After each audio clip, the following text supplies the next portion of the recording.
नमस्कार मिरची लागवड उत्पादक शेतकऱ्यांनो, मी मिलिंद भोर स्वागत करतो तुमचं मिलिंद भोर या आपल्या परिवारामध्ये शेतीविषयक युट्यूब चॅनलमध्ये.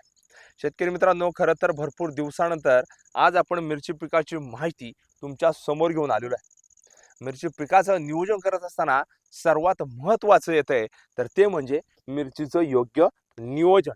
हा जवळपास तब्बल 40 दिवसाचा मिरची पिकाचा प्लॉट आहे आणि लक्षात घ्या, याला मिरच्या देखील लागलेल्या आहेत. तर आता पाहू शकताय, मिरची मी तुमच्या समोर तोडून दाखवलेली आहे. साधारणपणे 40व्या दिवशी अशा प्रकारची मिरची झालेली आहे. आणि व्हरायटी कोणती आहे माहिती आहे? ही व्हरायटी आहे 786. होय. आता याची खासियत तुम्हाला सांगायची झाली तर डेरेदार असं प्लॉट झाड झालेलं आपल्याला बघायला मिळतं. मल्चिंग पेपरवर आपण याची लागवड देखील केलेली आहे. पण आता तुम्हाला सांगायचं झालं तर 40 दिवसामध्ये आपण नियोजन केलंय तरी कसं? तर सुरुवातीला येतंय महत्त्वाचं म्हणजे 3 आळवण्या. आता ह्या 3 महत्त्वाच्या आळवण्या ड्रिंचिंग कधी केल्या? तर लागवड केल्यानंतर. आपण 3ऱ्या दिवशी, 6व्या दिवशी आणि 9व्या दिवशी या 3 आळवण्या केल्या. त्यानंतर आपण काय केलं, की एक महत्त्वाची फवारणी केली. बेणिवाची ही महत्त्वाची फवारणी केली. आता बेणिवाचे 2 हात झालेले आहेत बरं का. 10 ते 15 दिवसांच्या दरम्यान आणि 25 ते 30 दिवसांच्या दरम्यान ही आपल्याला फवारणी झालेली आहे. एकंदरीतच काय तर प्लॉट जबरदस्त उचललेला आहे. आता हा कशा पद्धतीने उचललेला आहे तर मी सुरुवातीपासूनच तुम्हाला सांगत आलेलो आहे. आपल्याला खत औषधांचं नियोजन करतेवेळी आपल्याला 126100, 134013 असेल, त्याचबरोबर कोरोमंडलची ग्रेड 1 असेल, याच खतांवर फोकस करायचा आहे. जोपर्यंत तुमचा मिरची लागत नाही आणि फुलकळी जबरदस्त डेव्हलप होत नाही. आता फुलकळी वगैरे जबरदस्त डेव्हलप झालेली आहे. आता इथून पुढे आपण खतं ही बदलणार आहोत. त्याचबरोबर आपटेक करण्यासाठी आपण ऑर्गॅनिक कार्बन असेल हे देखील सोडलेलं आहे. त्याचबरोबर के घटक असणारं हे देखील टॉनिक आपण खतासोबत सोडलेलं आहे. जेणेकरून खालून आपटेक होईल, मिरच्या देखील फुगवण होणार आहे.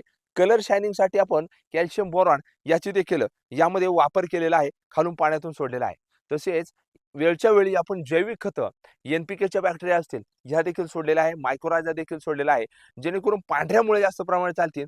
कारण जेवढ्या पांढऱ्या मुळे जास्त तेवढं आपटेक होण्याचं प्रमाण देखील तेवढ्याच प्रमाणे असतं. त्यामुळे शेतकरी मित्रांनो, भरपूर दिवसानंतर मिरची पिकाची माहिती देत असताना आज आपण ह्या 40 दिवसाचा जो काही प्लॉट झालेला आहे याची माहिती तुमच्या समोर घेऊन आलेलो आहे. पाहू शकताय, थ्रिप्स मावा तुडतुडे अजिबात नाहीये. ना याच्यावर आपल्याला ब्लॅक थ्रिप्स दिसतोय, ना याच्यावर पांढरी माशी दिसते. कोणत्याही प्रकारचं काही आपल्याला दिसत नाही. याचं कारण काय माहिती का? आपण नीम ऑइल याची वारंवार यावर फवारणी केलेली आहे. साध्यातलं साधं स्वस्तात मस्त नीम ऑइलची जरी फवारणी केली तरी जबरदस्त काम होणार आहे. एकंदरीतच काय, पानांची कॅनोपी देखील जबरदस्त आहे, ग्रीनरी शायनिंग देखील आहे, अन्नद्रव्यांची कमतरता भरून निघालेली आहे. आपल्याला वेळच्या वेळी पाण्यातून मायक्रोन्यूट्रंट हे देखील देणं गरजेचं आहे. मायक्रोन्यूट्रंट का द्यावं? तर याच्यासाठी आपण स्पेशल देखील व्हिडिओ येणाऱ्या काळामध्ये बनवणार देखील आहे. आता हा 786 हा प्लॉट कशा पद्धतीने तुम्हाला वाटला? माहिती कशा पद्धतीने वाटली? अजून देखील तुम्हाला कोणतीही शंका असल्यास मिलिंद भोर युट्यूब चॅनलवर आपण 700 ते 750 व्हिडिओ फक्त मिरची पिकाच्या बनवून ठेवलेले आहेत.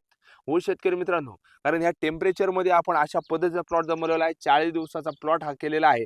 डेरेदार झाड देखील झालेलं आहे. अजून काही दिवसांमध्ये जेव्हा तोडणी चालू होईल त्यावेळेस पूर्ण प्लॉट झाकळून देखील जाणार आहे. आणि येणाऱ्या काळात मी इथंच आहे, तुम्ही देखील इथंच आहे आणि तुमच्या समोर आपण व्हिडिओ पहिले हार्वेस्टिंग, दुसरे हार्वेस्टिंग अशा व्हिडिओ तुमच्या समोर घेऊन येण्याचा प्रयत्न करणार आहे.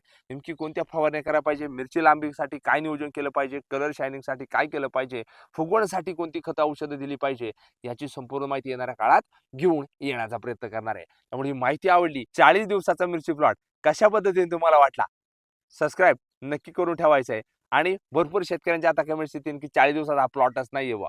तर तुम्ही ही मिरची लावून बघा आणि त्यानंतर या व्हिडिओवर कमेंट्स करायला नक्की या. धन्यवाद. जय जवान, जय किसान.